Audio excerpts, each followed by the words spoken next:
Bem, pessoal, nesse segundo vídeo da série de PPC, eu queria passar a tratar agora de algumas coisas mais detalhadas, né?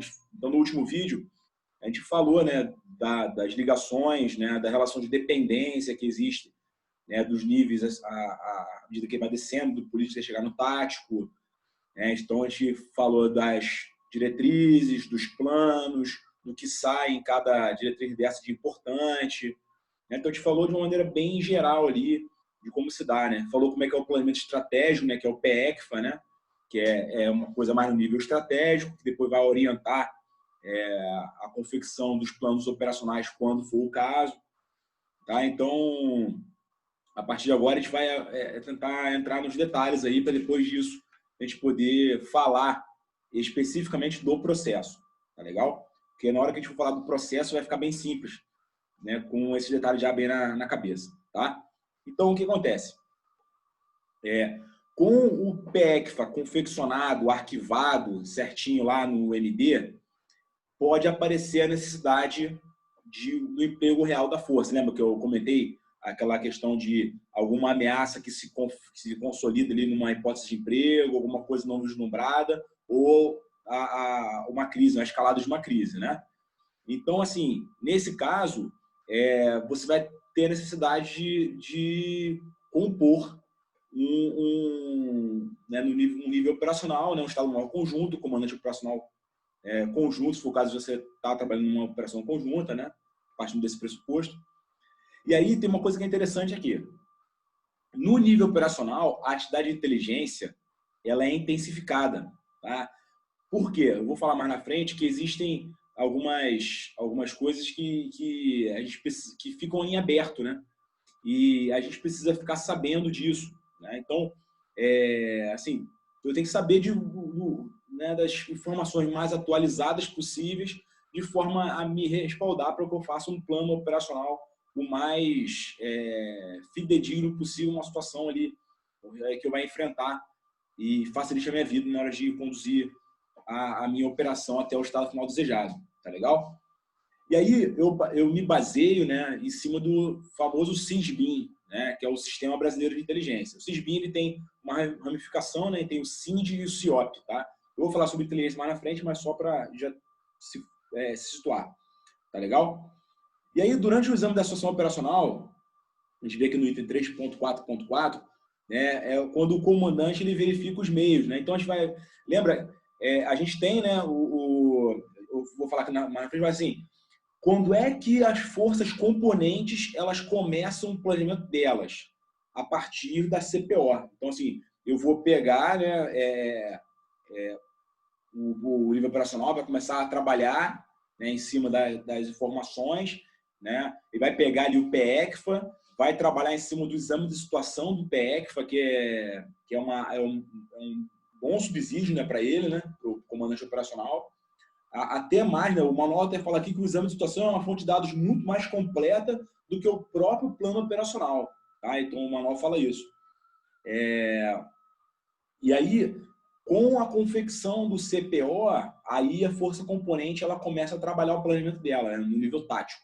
Tá legal? Então, isso é um conceito importante. Tá? O que tem no CPO?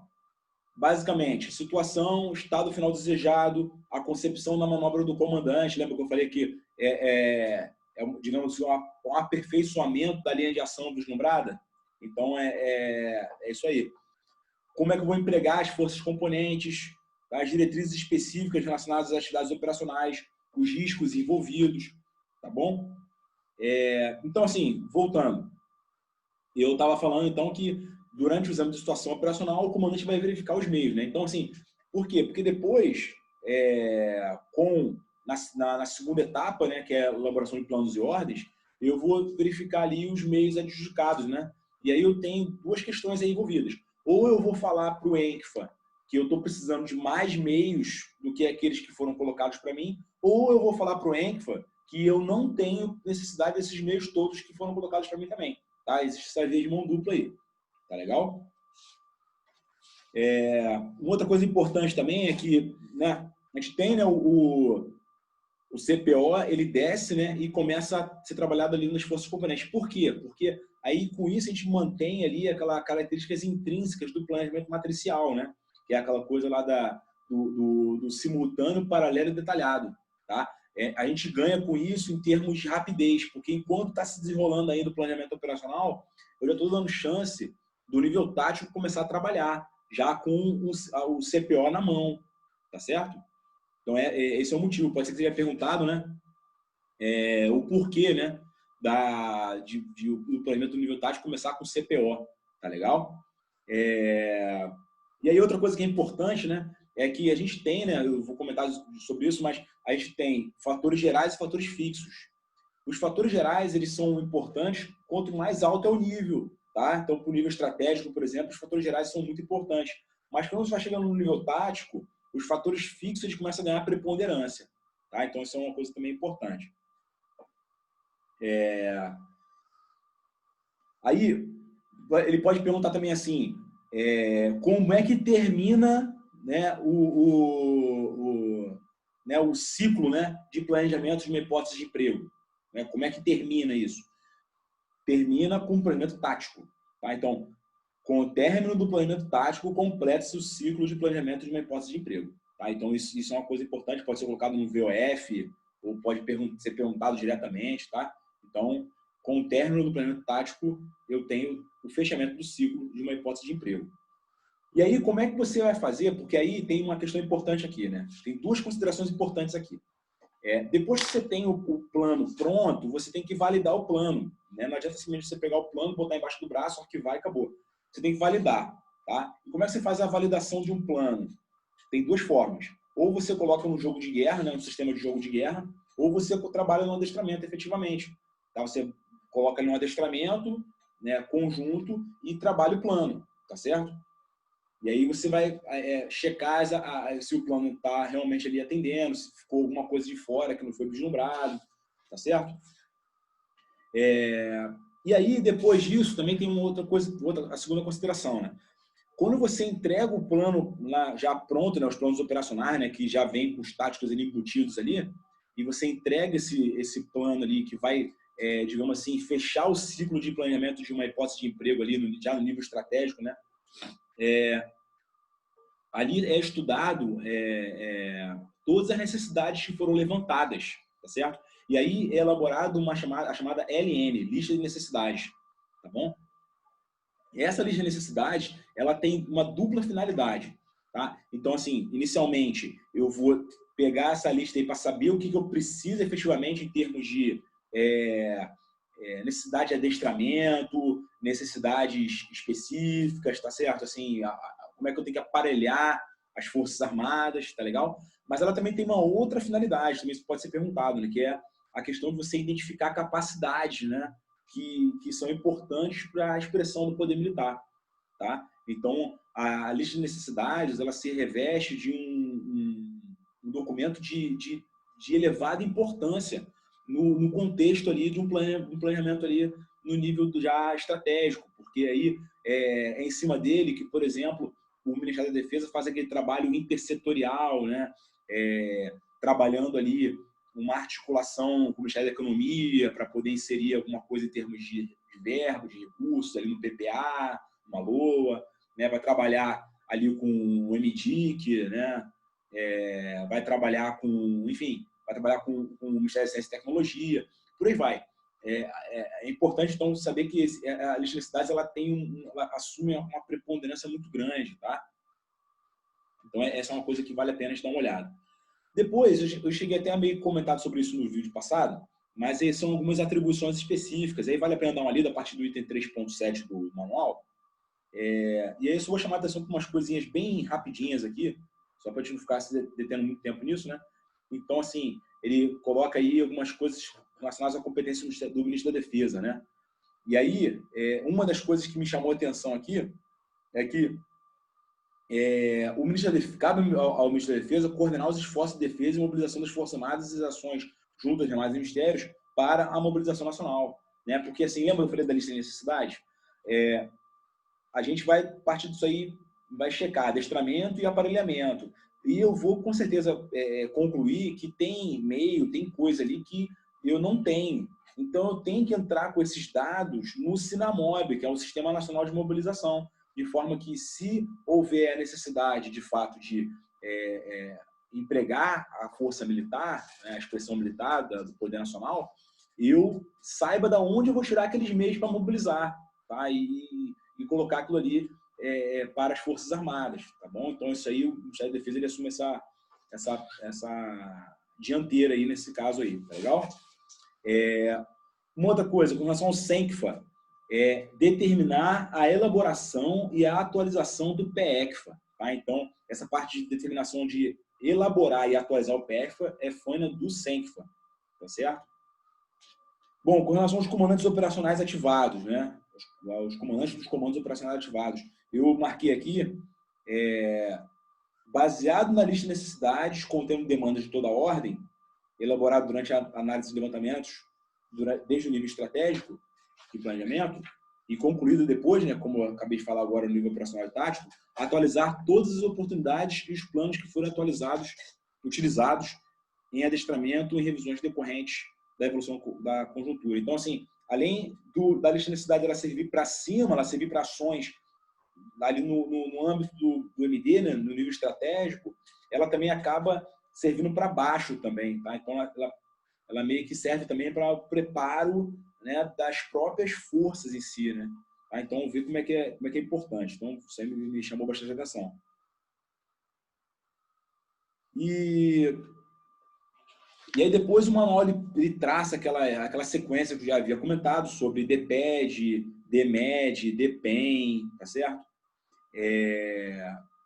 Então, assim, vale a pena aí só vai se aprofundar e dar uma leitura. É bom a gente, nessa hora aqui, a gente meio que pegar ali o que pode estar contido ali em cada uma dessas diretrizes, tá? Então, cada diretriz dessa tem alguns itens que a compõem, tá? Então, é importante a gente ter uma noção aí do que compõe cada uma dessas, tá?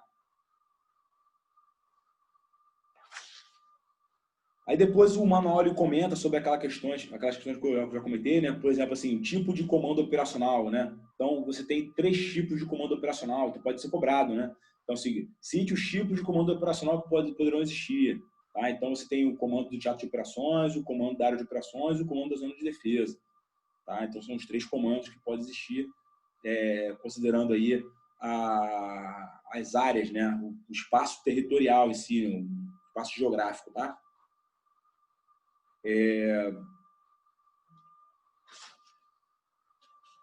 Aí agora passando um pouquinho, agora tem algumas questões mais específicas que servem para o planejamento conjunto, tá? Que eu vou passar a falar a partir de agora. Então, a primeira é o comando e controle, né? Então, ele cita que o comando e controle é uma atividade fundamental para o êxito das operações militares em todos os escalões de comando. E aí, ele comenta aqui que aquela questão de consciência situacional, tá? Então, pode ser que seja cobrado alguma coisa disso, né? Então, é um grande trunfo do C2, né? Então, se o meu C2 está funcionando bem, a minha consciência situacional fica elevada. E o que é essa consciência situacional? É aquela sintonia, né, que existe entre o que eu estou percebendo, né, entre a situação percebida e a situação real, efetivamente, tá? Quanto maior é o hiato entre a situação percebida e a situação real, pior é a minha consciência situacional, tá legal? Então, isso é uma coisa que é importante a gente ter noção. Aí depois eu marquei também aqui algumas situações extraordinárias, né? O sistema de comando, né? Sistema militar de comando e controle, né? Que é o SIS-MC2, né? Sistema, a gente vai ver muito isso aqui no manual, né? SIS-MC2, Sistema Militar de Comando e Controle. Ele pode ser interligado com a Presidência da República e com outros órgãos da Administração Pública Federal, tá? Então, assim, pode ser colocado, por exemplo, no VOF, uma coisa do tipo assim. Ele pode, tá? Ele pode ser interligado, tá? E aí ele coloca, né, que nos níveis estratégico e operacional, como é que você vai formar o SIS-MC2 aqui, ele explica isso aqui, né, bem direitinho, tá? Mas isso aí vamos dar uma lida para ficar mais claro, porque senão a gente perde muito tempo. E aí depois ele fala, só separei essa parte aqui que eu achei muito importante. Ele fala que o SISCOMIS, né, que é o Sistema de Comunicações Militares por Satélite, é o meio principal de enlaces de comunicações que compõe a base física do SIS-MC2.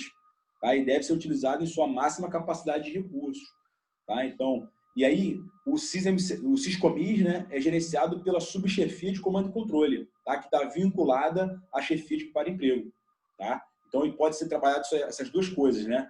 Qual é o meio principal de enlace de comunicações, né, no âmbito ali do C2 ali do comando conjunto, né? É o SysMC2 e a quem cabe, né? Então, subchefia de comando e controle, que está vinculada à chefia de preparo e emprego, lá do Estado-Maior Conjunto das Forças Armadas. Tá? Então, isso é uma questão que eu acho que vale a pena a gente estar atento. Tá certo? Outra coisa. A responsabilidade pelo estabelecimento e manutenção dos enlaces do SysMC2, tá? Considerando aí as redes, né, de comando e controle do Ministério da Defesa e as redes de comando e controle dos comandos operacionais ativados, é do ENCFA, tá? Então, é bem importante também, tá? Então, cabe ao Estado-Maior Conjunto das Forças Armadas essa ligação, tá? Esse estabelecimento, né, desse enlace aí entre o SysMC2 ali, né, nível MD, e nos comandos operacionais ativados, tá? Então, cabe ao ENCFA, tá? Então, isso também chama atenção, é bem importante, tá? Bom, agora eu queria também só passar rapidamente aqui a parte do sistema de planejamento da operacional, né, das conjunto, né, militar, né, sistema de planejamento operacional militar. Aí, nesse caso, ele fala aqui que o CIPLON, né, é um sistema de apoio à decisão prioritário dos comandos e controle dos sistemas militares de comando e controle. Tá? Então, ele pode perguntar aqui qual é o sistema de decisão prioritário, né, de comando e controle dentro ali do SysMC2. Tá? Então, é o CIPLON. Tá? Então, essa é uma coisa que eu também marquei aqui. Eu acho que é importante vocês estarem atentos aí. Tá bom?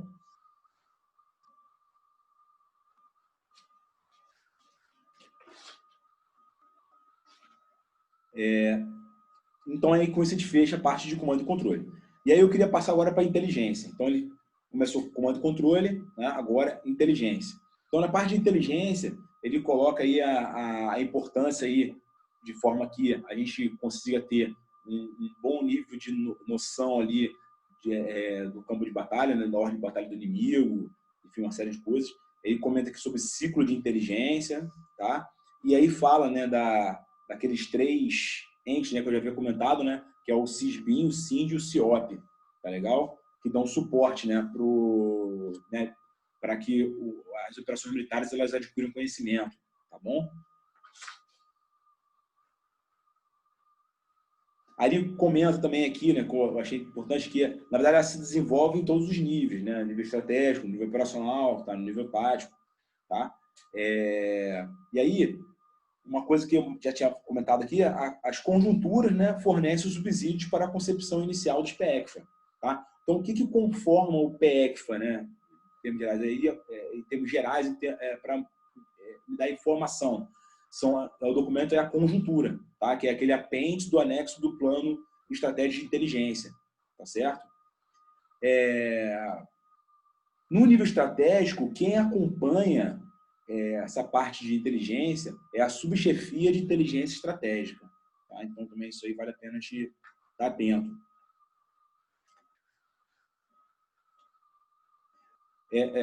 Só um detalhe, né? Você tem o SysBin, dentro do SysBin você tem o subsistema que é o CIND, tá? E dentro do CIND tem um outro subsistema que é o CIOP, tá bom? Então tem meio que uma hierarquia, né, entre eles, tá? Tudo isso visando assessorar o processo decisório do comandante e do seu Estado-Maior. Aí, como eu já havia falado, né, no final do exame de situação estratégico, é confeccionado o plano de estratégia de inteligência, que se constituirá um dos anexos do PECFA. Tá? E lembra, o apêndice desse plano estratégico de inteligência é o documento chamado conjuntura.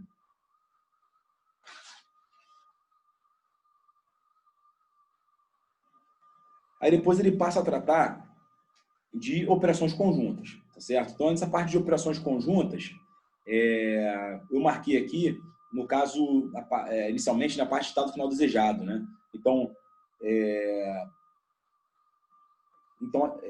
enfim, eu tenho um planejamento. Então, eu tenho naquele planejamento um estado final desejado. Se a operação ela não está se desenrolando de forma que eu esteja atingindo dentro daquele tempo, daquela janela temporal, e o que está escrito no próprio planejamento em termos de estado final desejado, eu tenho que introduzir as modificações necessárias, tá, para que, de maneira conjunta, de maneira coordenada e sincronizada, eu consiga atingir o meu estado final desejado. Tá certo? E aí, qual é o parâmetro que eu tenho aí, né? Existem alguns parâmetros que eu tenho que estar adotando, existem alguns indicadores de desempenho que são colocados, né? Enfim. Mas, no final das contas, o que pesa em qualquer coisa que aconteça em termos de causa, né? Quando é que pode ser assegurado, né? Quando é que eu posso conseguir a solução de um conflito? Isso pode ser perguntado, né? Quando é que eu alcanço a solução, de fato, né? Quando uma ou mais das seguintes condições ela é conseguida, tá? Então, isso aí pode ser perguntado, né? Quando é que eu chego numa solução, né? Então, estrutura de apoio dos forças de guerra do inimigo tiver sido afetada a tal ponto que não consiga mais manter o poder militar dele suficiente, né? Depois, a quebra de vontade do inimigo. Depois, a perda de condições do governo inimigo em congregar o povo no esforço de guerra. E D, a redução da capacidade das forças armadas inimigas a ponto de que essa tamanha redução ela impeça, né, uma oposição efetiva às nossas forças. Tá? Então, essas 4 situações que pode ser perguntado, né, para que eu possa, de fato, ali, decretar que o meu problema militar foi solucionado, tá certo? E aí as hostilidades elas acabarem, tá certo? Então, assim, essas 4 situações aqui. Tá? Aí o manual fala que é uma ou mais das situações abaixo, você não precisa ter todas. Tá? Uma ou mais. Aí depois também ele comenta aqui que, com base nas condicionantes políticas e demais diretrizes estabelecidas pelo nível estratégico, o comando operacional estabelecerá as regras de engajamento a serem observadas e devidamente complementadas e detalhadas pelas forças componentes.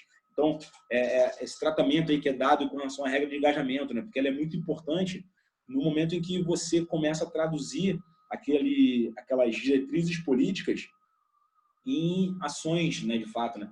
Alguns estudiosos falam que as regras de engajamento elas são uma forma de você operacionalizar a guerra, tá? Então, a regra de engajamento ela tem muita importância. Tá? Então, com base, né, nessas condicionantes políticas e demais condicionantes que foram colocadas pelo nível estratégico, é o nível operacional que vai estabelecer a regra de engajamento a serem observadas. Tá? E, de fato, né, elas podem ser complementadas e detalhadas, né, pelas forças componentes. Aí depois ele comenta alguma coisa aqui, né, da parte de dissimulação. Tá? Então, como é que pode ser obtida a dissimulação? Né? Então, emprego de guerra eletrônica, camuflagem, desinformação, operações psicológicas, defesa cibernética e ações diversionárias, tá? Demonstrações e fintas. Bom, aí depois ele faz longas considerações sobre logística. Tá? Então, ele pode começar de cara a perguntar qual é a definição de logística, de política de logística de defesa. Tá? Ele pode perguntar isso. Tá? Então, na prática, é o quê? Ela orienta os planejamentos dos demais escalões, tá? Para gerar uma integração logística, né? Em todos os escalões ali, né? De forma que você consiga cumprir a missão respeitando as peculiaridades operacionais de cada força componente. E aí também ele pode perguntar a definição de logística conjunta. Tá? Então, a logística conjunta ela visa integrar os esforços de sustentação estratégica, operacional e tática às operações militares. Tá? Então, isso também pode ser perguntado, né? Defina logística conjunta. Tá? Então, esse esforço, né, de integração, né, ali no nível estratégico, operacional e tático para você sustentar, né, as operações. Tá? Então, aí está a alma da logística conjunta, tá bom? Aí depois ele fala que a doutrina de logística de defesa, né, ela tem princípios, funções e fases, tá bom? E aí, falando em operação conjunta, é, esses princípios ele assume ali determinadas características, né? E aí, assim como eu falei também que existe um paralelo entre os princípios de guerra ali com os princípios ali fundamentais do PPC, dá para a gente fazer esse meio paralelo também com os princípios de logística, tá? Porque tem muita coisa que é parecida, né? A gente tem, por exemplo, objetivo, economia de meio, segurança, simplicidade, tá? São todos os princípios gerais de logística, tá bom? E além de que tem alguns outros aqui que também dá para a gente tirar, né? Que é objetivo, interdependência, tá certo? Unidade de comando. A gente vai ver depois aqui que a importância da unidade de comando na logística conjunta ela é importante, ela realmente é algo que a gente tem que ter atenção. Aí depois as funções logísticas, aí existem diversos mnemônicos aí para a gente poder fazer aí para a gente poder decorar aí as funções logísticas, também pode ser cobrado, assim como os princípios. E aí, na parte de fase da logística, que tem uma peculiaridade aqui na operação conjunta. Por quê? Normalmente a gente aprende, né, que as fases são 3, né, da logística, né? Então, a definição de necessidade, a obtenção e a distribuição. Só que no caso da operação conjunta, a gente engloba mais 2 coisas aí, né?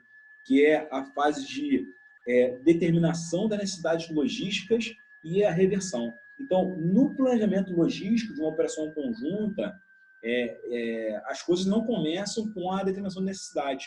Elas começam com a determinação das capacidades logísticas, tá certo? Então, primeiro eu faço aquela verificação, né? Está bem associado ali com aquela lista de necessidades, lá que eu falei anteriormente. E aí eu faço primeiro essa determinação de capacidades logísticas, aí depois tem as 3 fases clássicas, e depois no final tem a reversão, que acontece no final já da necessidade ali do comando conjunto, tá? Quando, de fato, os meios são revertidos, né, para as suas próprias forças, tá certo? Aí ele comenta que se for adquirido pelo MD, o MD vai verificar o que vai fazer, para quem vai entregar. Aí tem algumas coisas mais detalhadas aí para dar uma lida.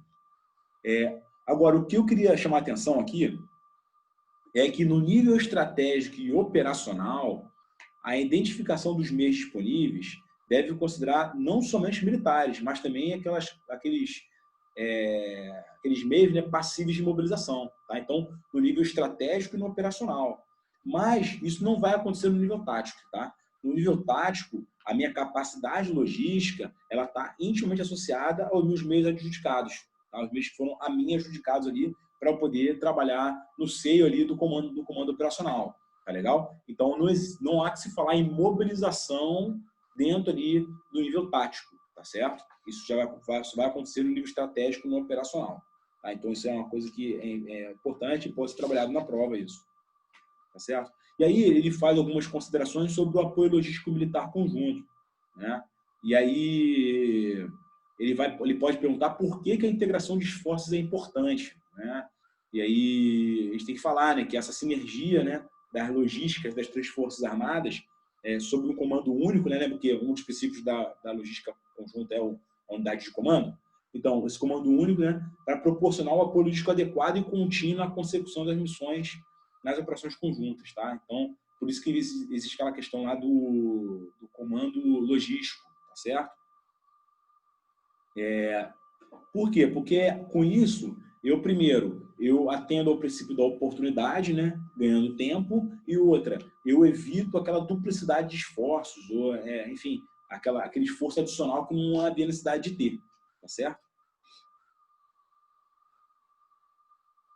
Aí ele também comenta aqui que o apoio logístico deve ser prestado desde a zona de interior às forças que foram adjudicadas aos comandos operacionais ativados, tá? Então, assim, isso é responsabilidade da força singular. Vamos lá. Quando a gente está falando de logística conjunta, a gente tem ali aquela parte organizacional, né, da logística conjunta que cabe ao comandante operacional. Mas o apoio logístico, efetivamente, ali, prestado dentro da zona de interior, as forças, né, que foram adjudicadas ali ao comando operacional, que está ativado para determinada ação ali, ela é responsabilidade da força singular, tá? Então, ela é responsabilidade de cada uma da força, Marinha, Exército, Aeronáutica, tá bom? Então, isso é uma coisa que pode ser trabalhado também, tá? na hora da prova.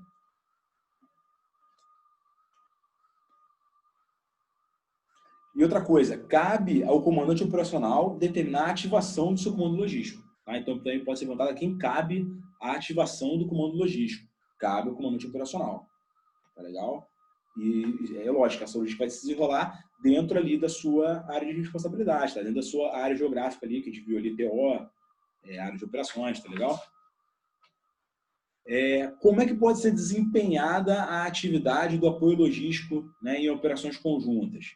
Tá? Então, pode ser perguntado como é que as OMs, né, elas podem desempenhar esse papel, né? Pra, de fato, eu prover o apoio, né, das forças singulares, lá como eu comentei. Então, tem algumas formas, né? Apoio ao conjunto, apoio direto, apoio por área, o suplementar, o específico, fixo e móvel, tá? Parece difícil, mas não é tão difícil, não. Se a gente for meio que imaginando o apoio logístico ali, imaginando ali os meios dispersos ali, a gente consegue meio que tirar, né? Então, o apoio conjunto, de fato, vai fazer o apoio como um todo, direto em relação a alguma peça de manobra. Na área, eu estabeleço uma área ali específica ali para poder dar o apoio ali.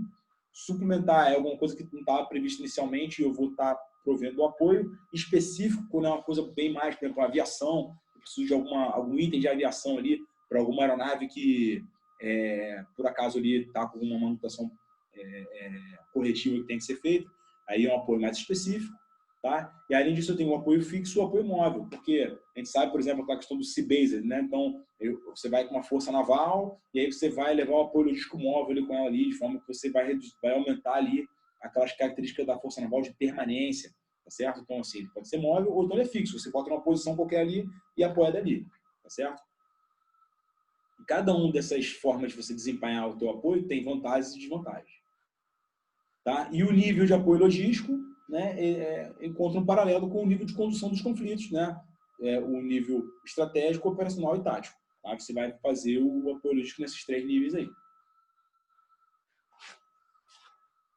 Bom, também pode ser trabalhado como se dá a preparação logística do campo de batalha. Tá? E aí, essa preparação logística, ela se dá em 2 fases, tá certo? Uma primeira fase, que é a realização do planejamento detalhado, e a segunda fase, que é o pré-posicionamento logístico. Tá? Então, a primeira fase, você faz o planejamento detalhado, logístico, e depois pré-posicionamento logístico. Tá? Então, isso pode ser trabalhado também na parte de preparação logística, tá certo? Então, 2 fases. Muito bem, agora eu queria passar a tratar um pouquinho sobre SEGAR, né? Eu já havia falado anteriormente sobre a segurança da área de retaguarda. Ela tem ali 2 facetas, digamos assim, né? Você tem a DEFAR, que é a defesa da área de retaguarda, e o controle de danos, tá? É basicamente o seguinte, né? Essas 2 coisas aí, né? Você vai tentar mitigar ou evitar, de fato, ali, a ação do inimigo na sua área de retaguarda, porque isso pode ter um efeito desmoralizante muito grande na tropa, tá? Então, você vai evitar essa ação do inimigo, tá? Com essas 2 coisas aí. E também vai tentar voltar à sua condição, restabelecer a sua condição normal de operação o mais rápido possível, tá certo? E outra coisa também, você também tem que restabelecer essa condição no caso de alguma possível catástrofe natural, né? Uma enchente, um terremoto, enfim, uma série de possibilidades aí que pode também atrapalhar ali a sua operação, tá? Então também entra nesse caso aí.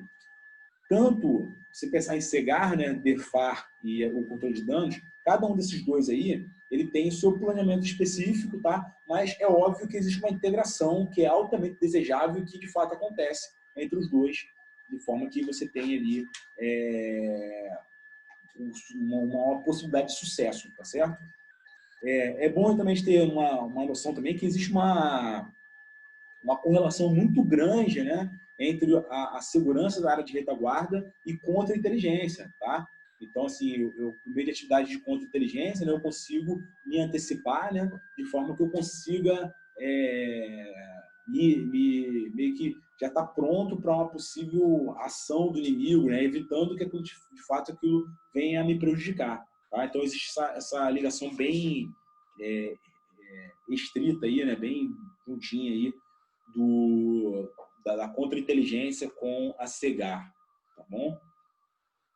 Separei também aqui que cabe ao comandante de cada escalão desdobrado designar o seu controlador de SEGAR, que será o responsável pelo planejamento e execução das atividades de DEFAR e CD na respectiva área de retaguarda, tá certo? Então, cada comandante, né, do escalão de dobrado designa o seu controlador de CEGAR, tá bom? Então, vê a importância dessa coordenação, tá certo?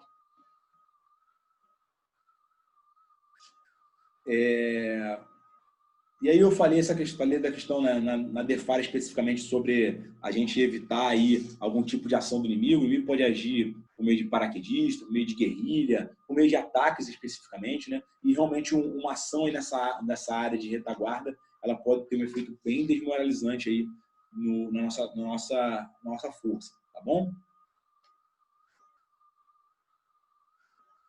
E aí, para isso, eu trabalhando com contra-inteligência, como eu falei, né, eu preparo um plano de defesa ali para a área ali, né, de retaguarda, de forma que eu tenha a segurança das minhas instalações, do meu pessoal que está executando os trabalhos ali na minha área de retaguarda, tá certo?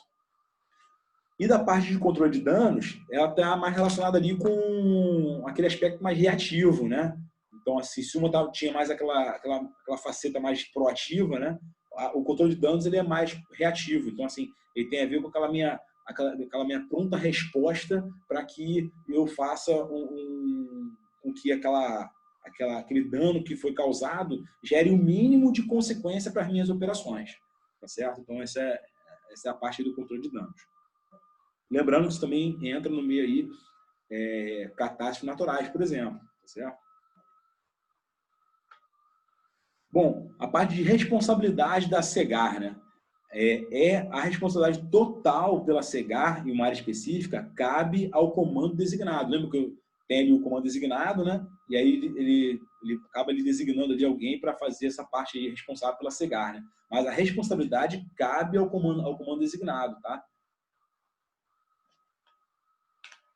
Isso aí pode ser trabalhado também, né? Assim também como pode ser trabalhado o seguinte: o que é necessário para que você tenha uma CEGAR eficaz, tá certo? Então, para eu ter uma CEGAR eficaz, eu tenho que ter um único comandante responsável por aquela CEGAR ali, de forma que ele dê ali as prioridades que tem que existir ali. Tem que ter também ali uma responsabilidade territorial, né? Dentro daquela área ali pré-determinada ali, tá certo? E eu também tenho que ter uma força de reação, tá? De forma que, com essa força de reação na minha mão, eu consiga fazer frente, né, a uma eventual ação do inimigo. E com isso a gente encerra a parte de CEGAR. Aí agora eu queria tratar um pouquinho de defesa cibernética. Isso gera muita dúvida, tá? Eu já vi também algumas perguntas, né, reconstituições aí de PPC sobre isso. É bom te pensar em defesa cibernética, né? Assim, ela se divide nos todos os níveis de condução do conflito, tá? Então você tem defesa cibernética ali no nível político, você tem no nível estratégico, você tem no nível operacional e no nível tático, tá certo? Então, no nível político, você trabalha em termos de segurança da informação e comunicações, que é a SIC, tá? Então, nível político, segurança de informações e comunicação, tá? E aí, lá no nível político, você tem o mais alto nível, né? Que é a segurança cibernética, tá certo? Então, segurança cibernética está atuando ali, né, no ambiente ali do GSI, tá? Polícia Federal, tá? Enfim, vários entes ali da administração pública federal estão atuando ali, tá certo? Já no nível estratégico, não. Então, no nível político, você tinha ali a segurança cibernética. No nível estratégico, você já tem a defesa cibernética, tá certo? E no nível operacional, no nível tático, você tem a guerra cibernética, tá certo? Isso aí eu vi fazendo perguntas diretas, e também vi correlação na coluna sobre isso, tá bom? Então, basicamente, defesa cibernética é quando eu estou no nível estratégico, tá certo? Guerra cibernética é quando eu já estou no nível operacional, nível tático. Essa ideia de guerra cibernética está muito ligada realmente ali à área militar, tá legal? E aí vem alguns conceitos aqui sobre espaço cibernético, poder cibernético, a segurança cibernética, tá? E aí eu só queria abrir um parênteses aqui na parte de defesa cibernética, tá? Como eu falei, né, a defesa cibernética está no âmbito ali do nível, tá no âmbito estratégico, né, nível estratégico, e ela, embora tenha o nome de defesa cibernética, ela compreende um conjunto de ações defensivas, exploratórias e ofensivas, tá certo? Que dentro de um contexto ali, né, do espaço cibernético, ela tem a finalidade de proteger nosso sistema, obter dados, tá? Ou então causar algum tipo de prejuízo no sistema do oponente, tá certo? E aí, uma outra questão também, né, que dentro das ações cibernéticas, e aí a ação cibernética ela é mais genérica, então assim, dentro das ações cibernéticas eu posso fazer várias coisas, basicamente são 3 coisas que eu posso fazer.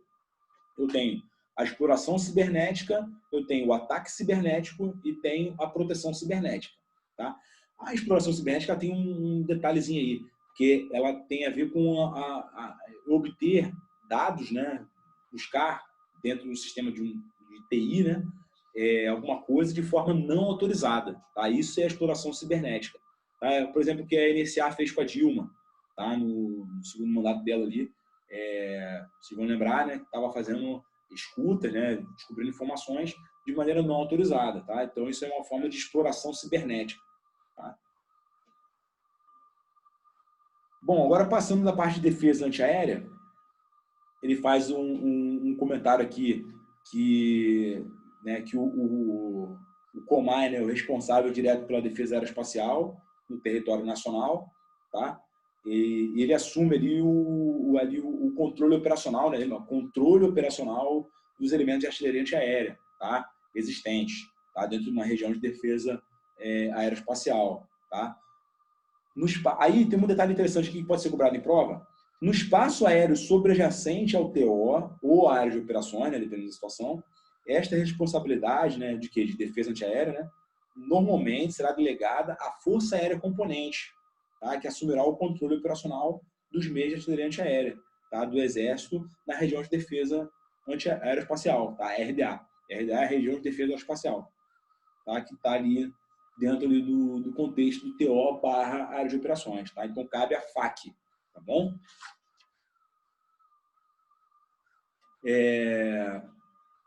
E outra coisa, né, para a gente fechar esse vídeo, aqui no item 4.10.3, ele comenta que os meios antiaéreos dispostos no interior da ZA, né, do TO/área de operações, normalmente permanecerão sob o controle operacional da FAC.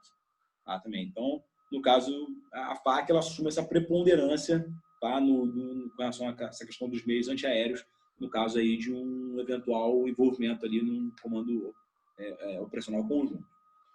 Tá certo? Então, com isso a gente encerra esse segundo vídeo aí da série de PPC. No próximo vídeo, eu vou falar algumas coisas sobre estrutura, tá, do comando operacional conjunto, tá certo? Vou falar um pouquinho também sobre o Estado-Maior Conjunto e vou tecer algumas considerações que vão ajudar a gente a entender como é que funciona o processo em si, né, o PPC em si. Isso eu vou deixar para o próximo vídeo.